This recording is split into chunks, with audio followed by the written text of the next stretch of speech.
നമസ്കാരം. എല്ലാ പ്രിയപ്പെട്ട കൂട്ടുകാർക്കും സ്റ്റുഡൻസ് ഓൺ ഫയറിലേക്ക് സ്വാഗതം. വിദ്യാഭ്യാസ മേഖലയിൽ ഏറ്റവും ലേറ്റസ്റ്റ് ആയിട്ട് പുറത്തു വരുന്ന അപ്ഡേറ്റുകൾ കൃത്യമായിട്ട് അറിയാൻ ഈ ചാനൽ ഇപ്പോൾ തന്നെ സബ്സ്ക്രൈബ് ചെയ്യുക. അതുപോലെ പുതുതായി വരുന്ന അവധി അറിയിപ്പുകൾ, എല്ലാ അവധി അറിയിപ്പുകളും കൃത്യമായിട്ട് നിങ്ങളുടെ മുമ്പിലേക്ക് നമ്മൾ ഷെയർ ചെയ്ത് നൽകാറുണ്ട്. അപ്പോൾ ഇങ്ങനെയുള്ള അപ്ഡേറ്റുകൾ ആവശ്യമാണെങ്കിൽ ഉറപ്പായിട്ടും ചാനൽ സബ്സ്ക്രൈബ് ചെയ്ത് ചാനലിലേക്ക് കയറി പോരുക.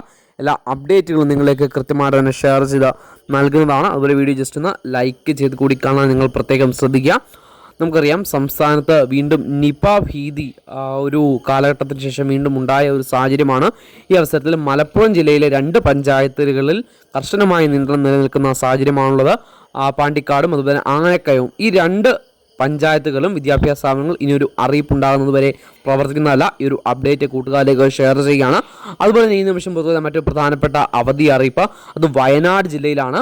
വയനാട് ജില്ലയിൽ ദുരിതാശ്വാസ ക്യാമ്പുകളായി പ്രവർത്തിക്കുന്ന സ്കൂളുകൾക്ക് നാളത്തെ ദിവസം കളക്ടർ അവധി പ്രഖ്യാപിച്ച് ഉത്തരവായിട്ടുണ്ട്.